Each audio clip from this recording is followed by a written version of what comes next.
Bonjour à tous, aujourd'hui on se retrouve avec une nouvelle vidéo et on va parler broderie. J'ai découvert la broderie il y a quelques années et c'est une activité manuelle ultra satisfaisante et très accessible même pour les débutants.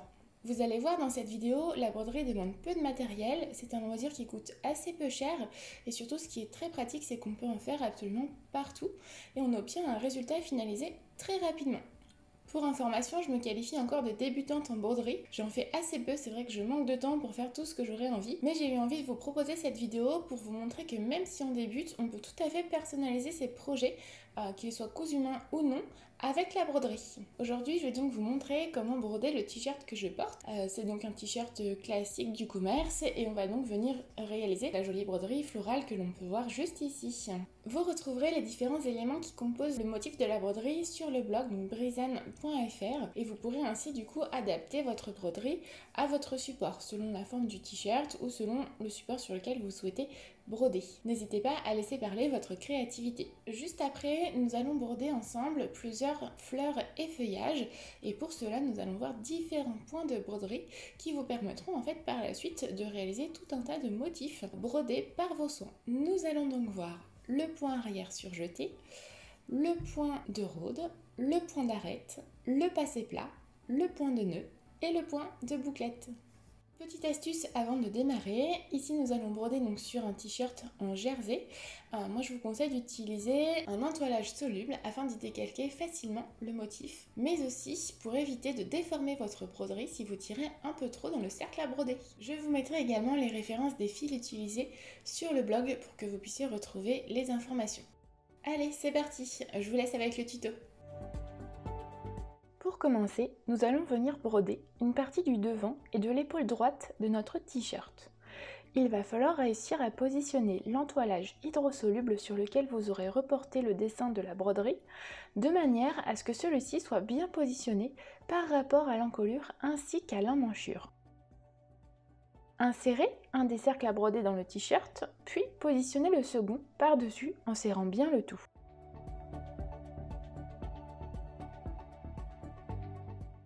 Nous allons commencer notre broderie par les fleurs en point de nœud. Pour ce type de point, nous allons avant tout réaliser un nœud de brodeuse sur nos fils. On va donc prendre deux brins d'une longueur de plus ou moins 60 cm et pour éviter que les fils ne s'en mêlent, on les sort bien un par un en tenant bien les autres avec l'autre main.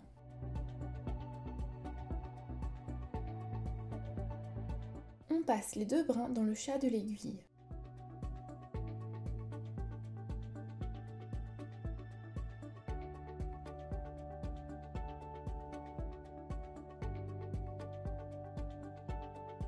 Puis, on pose notre aiguille sur l'extrémité des brins et on vient enrouler nos fils deux fois autour de l'aiguille.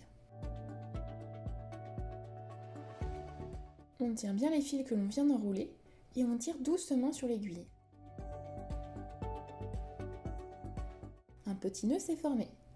On termine en coupant le surplus. Passons maintenant au point de nœud pour former nos premières fleurs. On pique l'aiguille, on sort entièrement le fil. Ensuite, on vient enrouler deux ou trois fois le fil autour de l'aiguille, puis en conservant une tension sur le fil avec la main gauche, on vient piquer juste à côté de là où est sorti le fil précédemment. On recommence juste à côté et jusqu'à ce que le cercle soit entièrement rempli.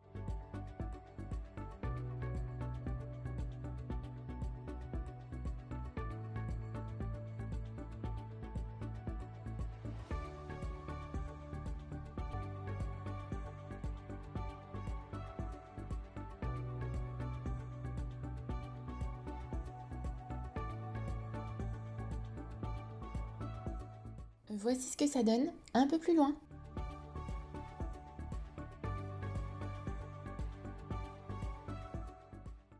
On termine sur l'envers en passant notre aiguille sous nos points précédents pour sécuriser le tout, puis on coupe.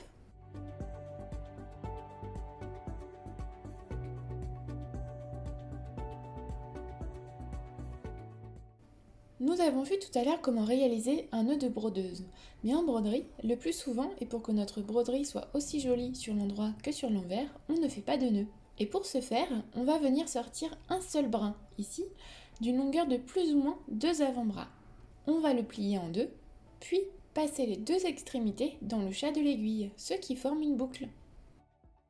Passons à la tige de notre jolie fleur, et pour cela, on va utiliser le point arrière surjeté. Pour notre premier point, on pique à la base de la tige, de l'envers vers l'endroit, puis on repique à 3 ou 4 mm plus loin. On retourne l'ouvrage sur l'envers et on vient passer notre fil dans la boucle, ce qui sécurise notre ouvrage.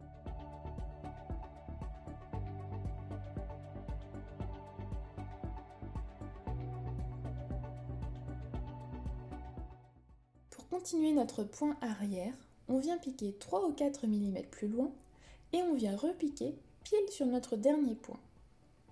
Il faut faire attention à ne pas laisser de vide. On essaie d'être le plus régulier possible dans l'espacement de nos points.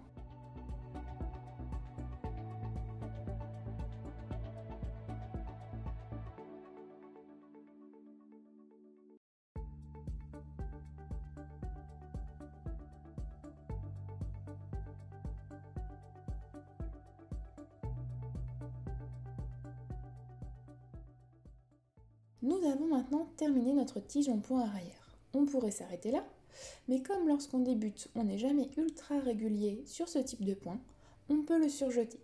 Cela permet de cacher toutes les petites imperfections. Et pour ce faire, on vient ressortir en haut de notre dernier point et on va venir passer sous nos points précédents, toujours dans le même sens, sans prendre le tissu et sans faire de nœud.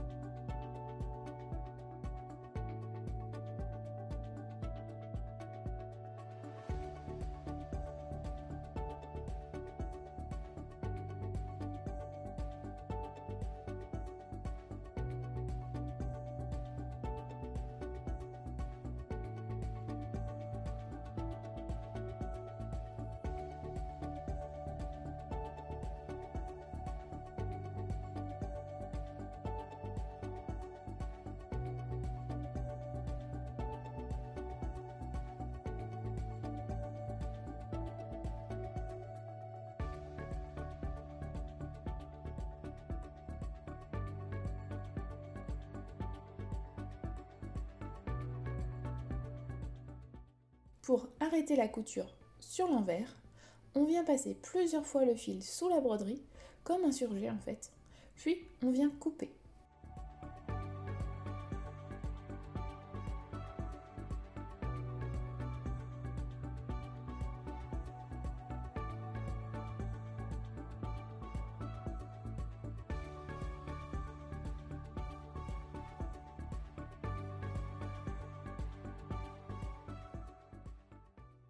On va maintenant s'occuper des feuilles en passé plat. Avant de commencer, on vient tracer deux petits traits au milieu des feuilles afin de faciliter l'orientation de nos points.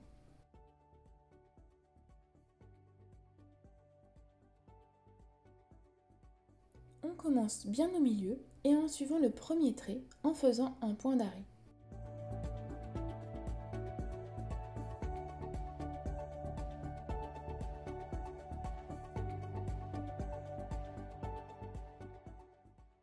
Puis on reste bien parallèle à ce premier trait et lorsque l'espace devient trop serré, on peut venir repiquer plusieurs fois au même endroit sur le milieu de la feuille pour donner un effet plus pointu à celle-ci.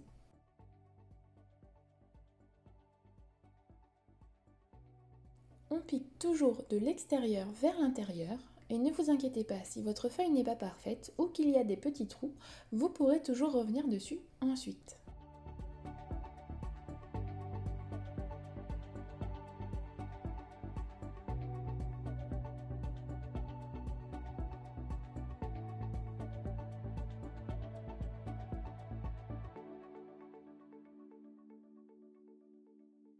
On continue de l'autre côté, puis on réalise la même chose sur le bas de la feuille, toujours en commençant par le milieu.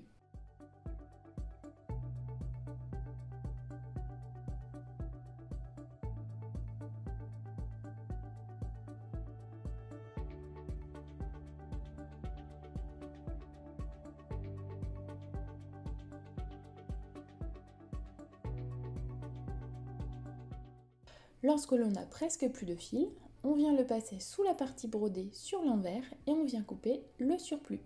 Sur les petites feuilles, comme ici, on ne brode que dans un seul sens, toujours en commençant par le milieu et en suivant l'inclinaison du trait.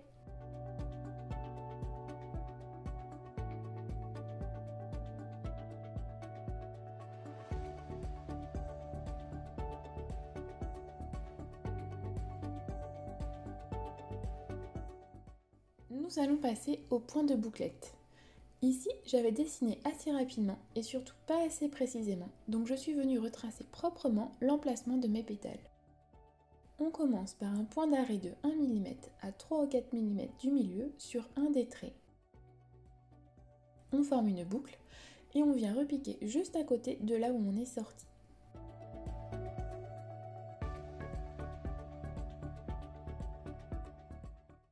On tient bien la boucle pour ne pas qu'elle s'échappe.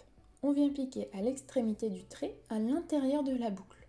On tire légèrement vers l'extérieur, bien à plat, et on vient piquer juste de l'autre côté de la boucle pour la maintenir en place.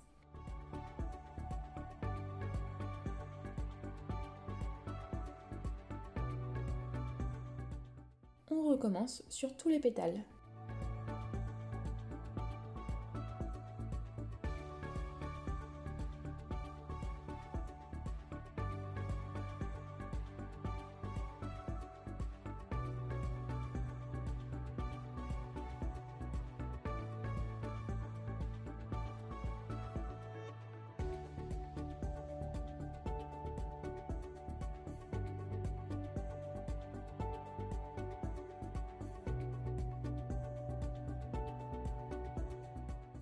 Pour le cœur de la fleur, on vient réaliser des points de nœud en enroulant le fil 2 ou 3 fois autour de l'aiguille.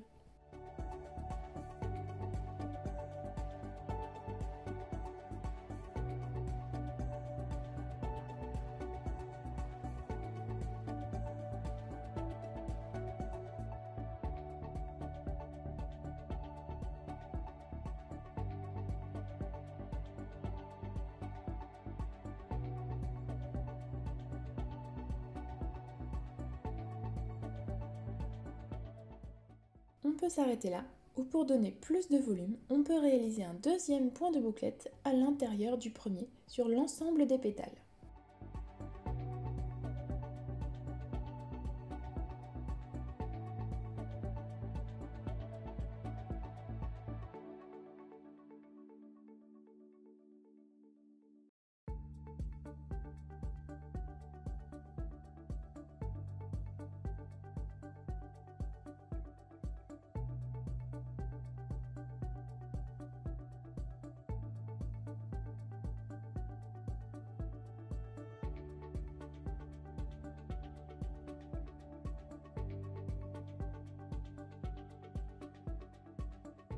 Maintenant, nous allons voir une deuxième technique pour réaliser des feuilles en utilisant cette fois-ci le point d'arête. On commence par un point d'arrêt n'importe où dans la feuille.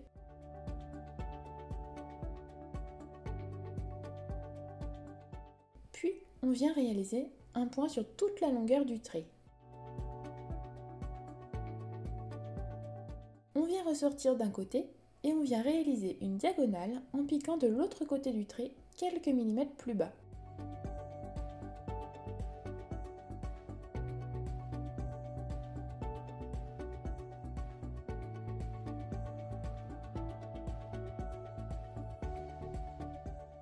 Même chose de l'autre côté, on pique à gauche de l'extrémité de la feuille et à droite en bas du trait.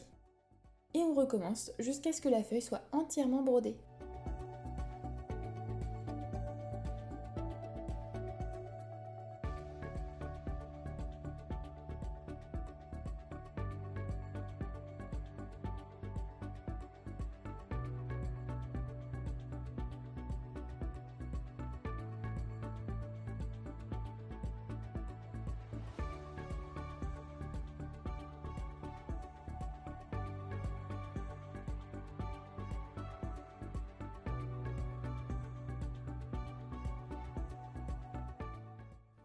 On va maintenant venir réaliser d'autres petites fleurs en passé plat. Ici, j'ai tracé des traits, mais ce n'est pas nécessaire, je ne vais pas m'en servir. On commence par un point d'arrêt dans un des pétales et on va venir remplir chaque pétale de l'extérieur vers le centre, là où les points sont les plus serrés et se superposent. On essaie d'être le plus régulier possible pour respecter la forme des pétales.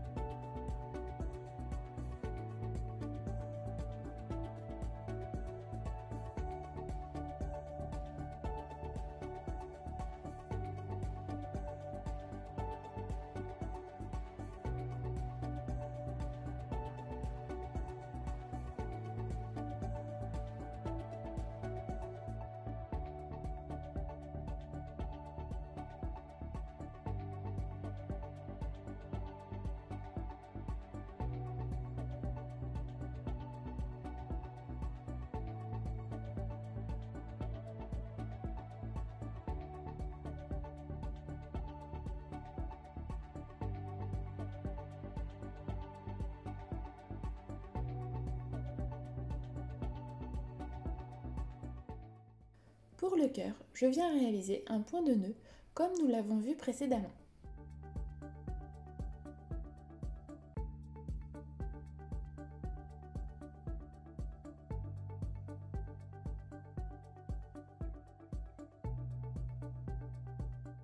Pour les petits feuillages, rien de compliqué. On va utiliser le point arrière pour la tige et le point de bouclette pour les feuilles.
Pour cette petite fleur, on va utiliser le point de Rhode. On commence par un point d'arrêt n'importe où.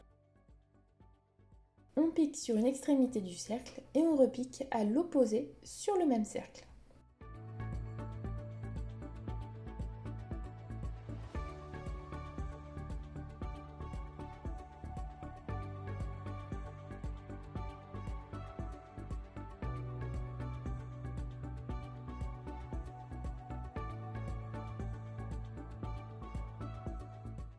On vient repiquer juste à droite de là où on est sorti en premier et on vient piquer à gauche de l'autre côté.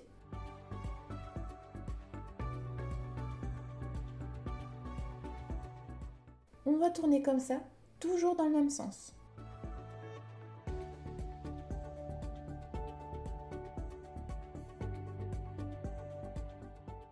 Attention à bien conserver les mêmes espacements des deux côtés pour ne pas créer de décalage. Il doit toujours y avoir le même espace vide des deux côtés. Sinon, cela veut dire que vous tournez plus vite d'un côté que de l'autre. Si c'est le cas, il ne faut pas hésiter à rajouter un point du côté où il en manque.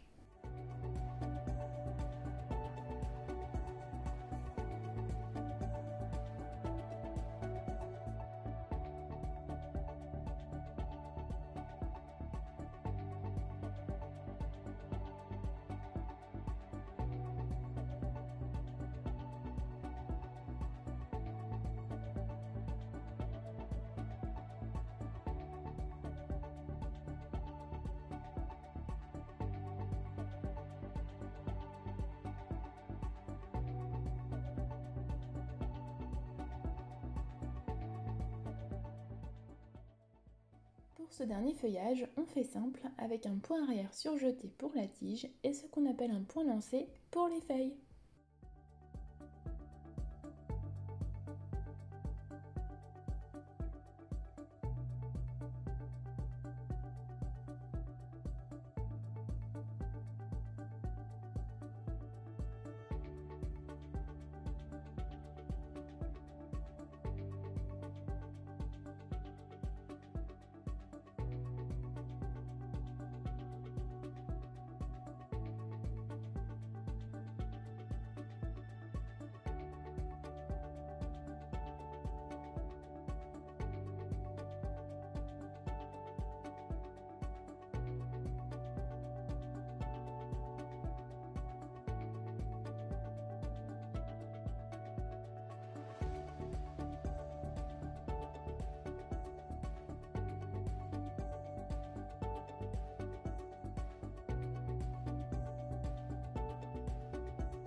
Et voilà, nous avons vu tous les points qui vous permettent de réaliser ce joli t-shirt brodé.